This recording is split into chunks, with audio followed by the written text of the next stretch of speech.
2 hours ago, ICE agents killed another United States citizen. Not some random lunatic who was not supposed to be here. A registered nurse who lives here, who, as far as I know, has lived here their entire life. That nurse's name is Alex Pretti, and like almost everybody else that ICE has killed in their line of duty, he deserved to live. This is the second reported fatal shooting in Minneapolis that we know of, with the first being the killing of Renee Good, a woman who was not trying to kill an ICE officer and yet was still considered enough of a threat to be shot multiple times by one while he called her a bitch. He was described as, and I'm reading this because this is, as you know, most of my videos are not scripted, so I'm having to go off of what I can, but he was described as an outstanding nurse, a hard worker, an infectious spirit, a good dude who his workers just really loved working with. So what are the details we know? Now, this is within a couple hours of it happening, so bear in mind, this information may be stale by the absolute nanosecond that it reaches your ears. But if you do still find value in that, then please consider subscribing to the channel. My name is Suris. If you're new here, I try to cover things that matter to me, and I try to be as honest about them as a human being can be. Now, I am going to give a trigger warning. We are going to watch video of what happened leading up to the event, which I know for many people can be incredibly distressing, so just understand that's what we're about to see.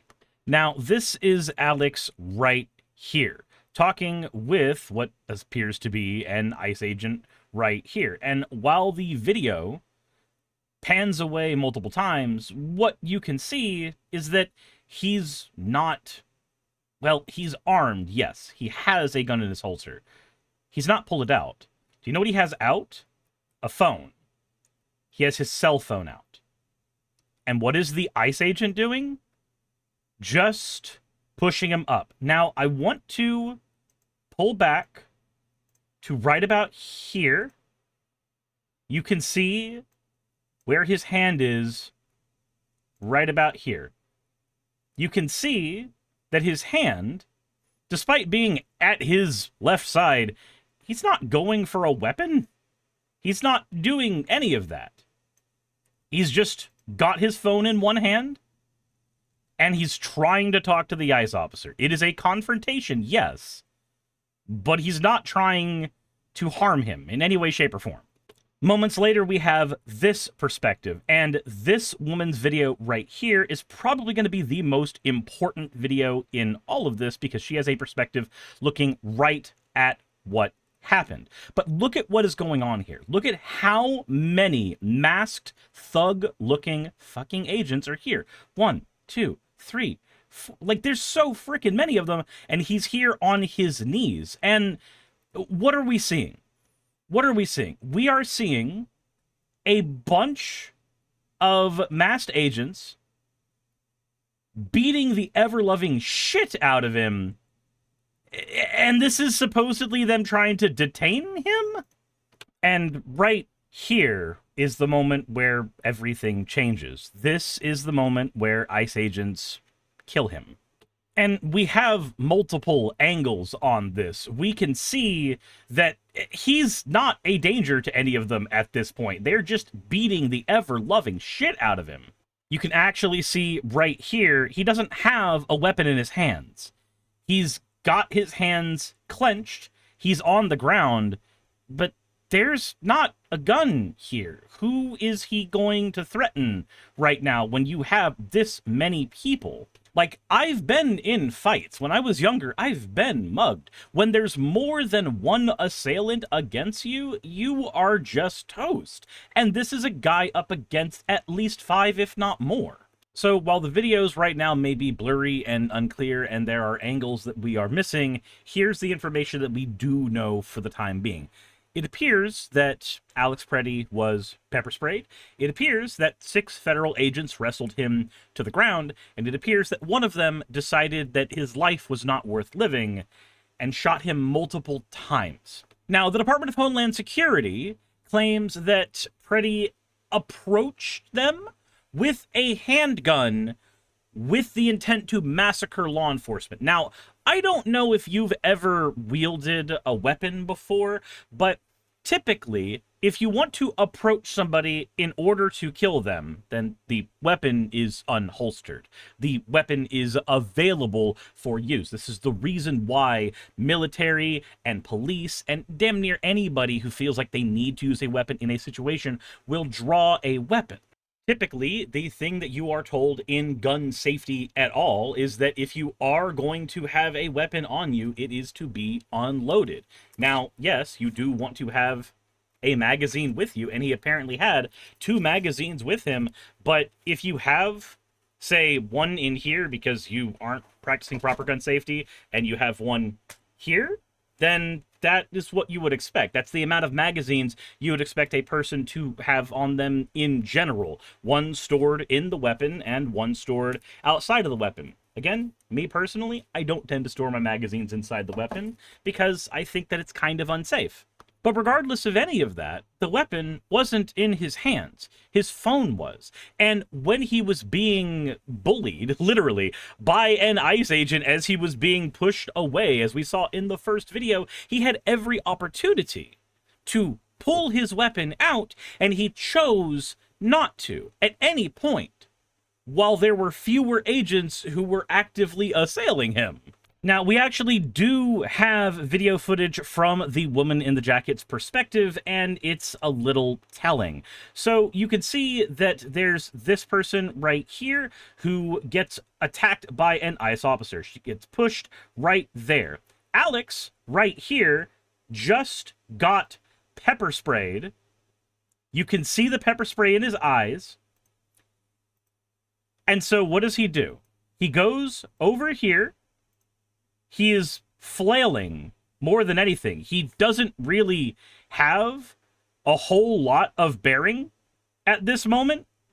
And then this is where he gets dogpiled, right here. I'm going to have the audio play here. Just understand you know what you're about to see. And I probably am going to have to blur this afterwards. But this ICE agent right here, you're gonna see what happens.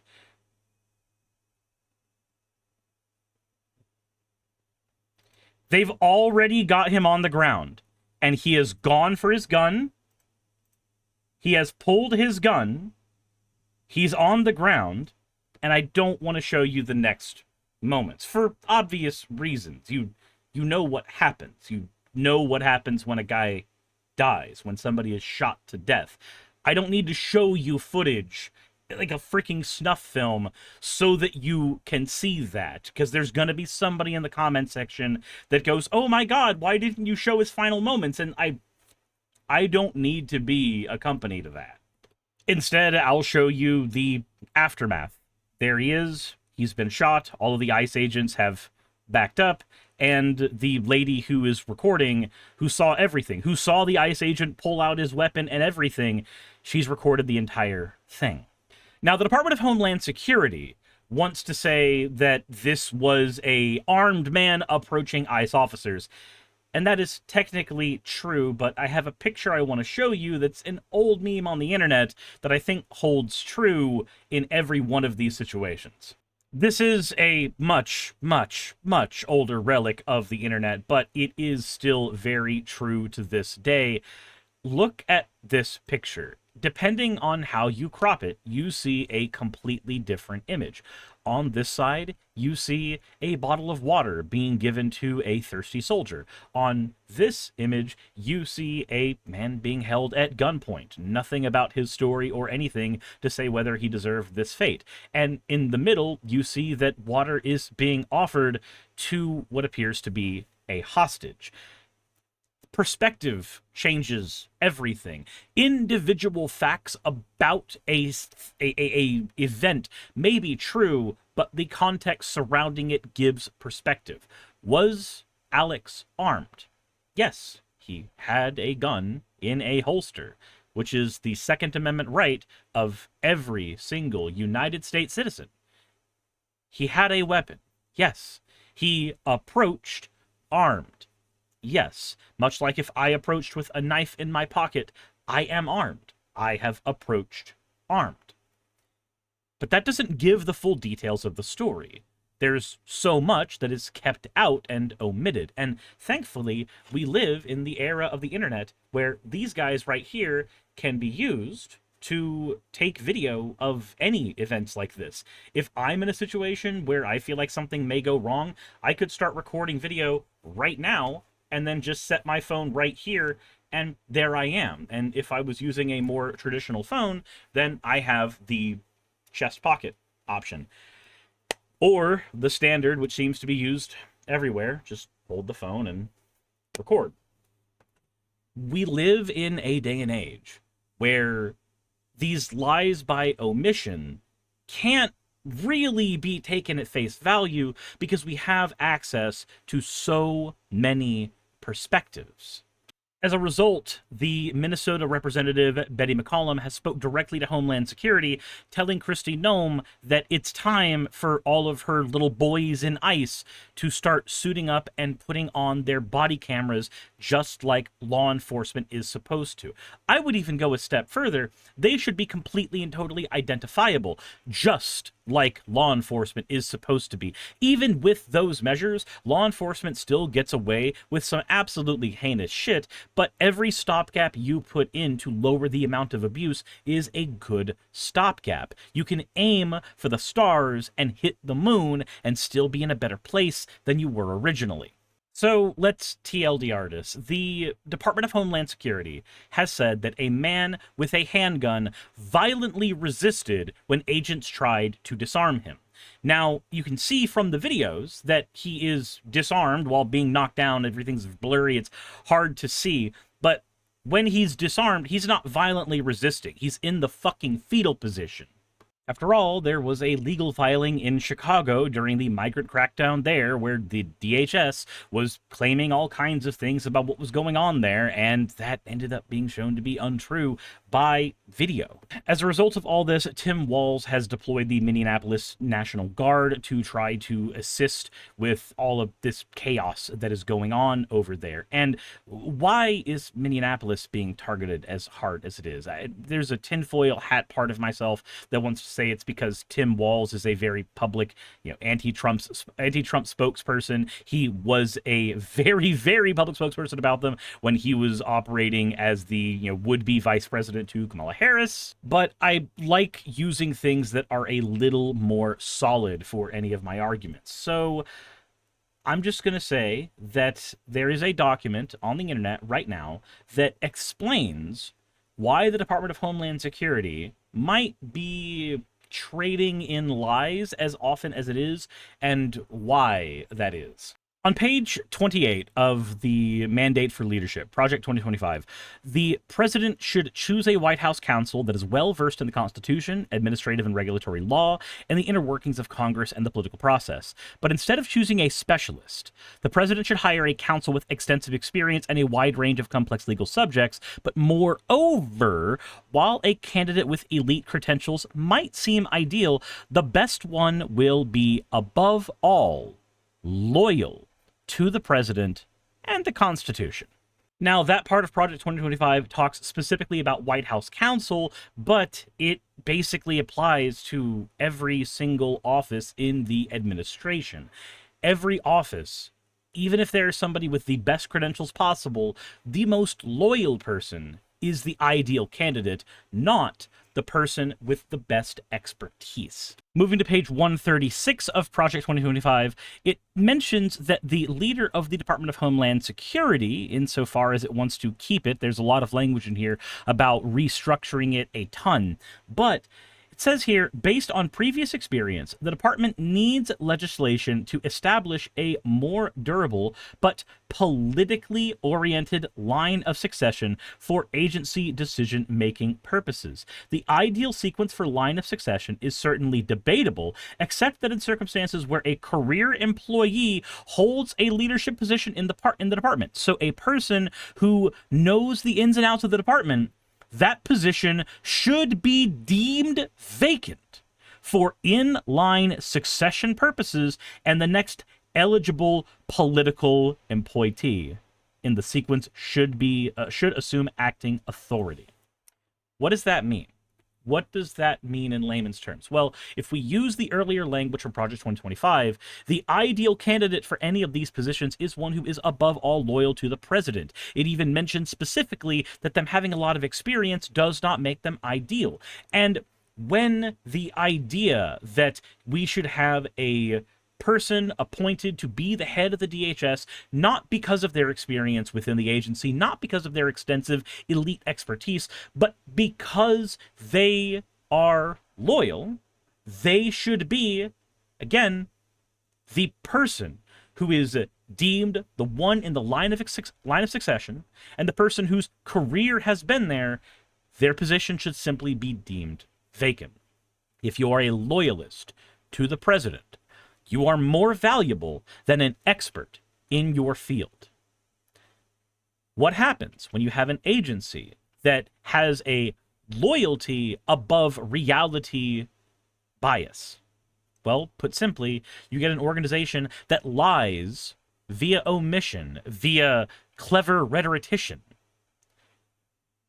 That an armed man approached an ICE officer with intent. Intent is something we can no longer discover because he is dead. And the facts are, he was armed. But the facts around being armed matter more than anything else. If there are any takeaways from this, it is that the United States government, right now, is very willing to kill its own citizens if they are considered inconvenient. Make no mistake, if we tolerate this kind of behavior, more of it follows. Period. If you want stuff like this to change, then we need to be changing our politics from the bottoms up.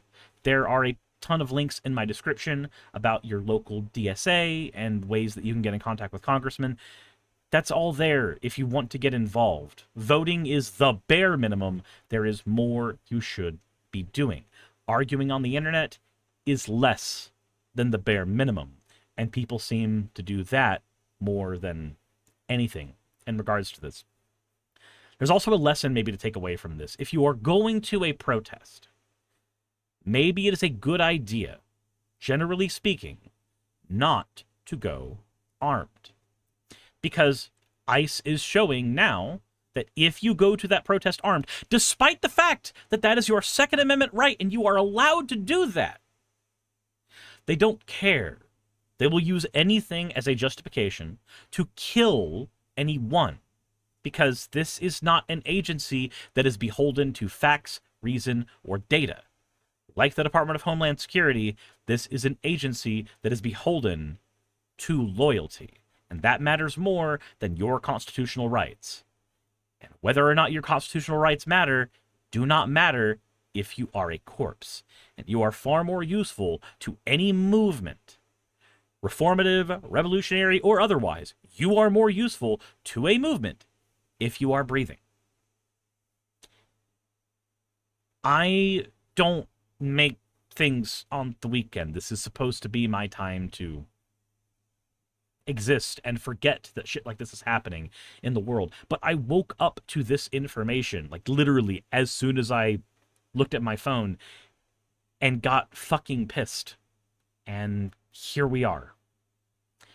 I don't have any other words than you need to stay safe, but you need to become informed on what's going on, how to stay safe in these situations, and which organizations around you can be used to either stem the tide of this or try to get something built and ready for when this inevitably ends.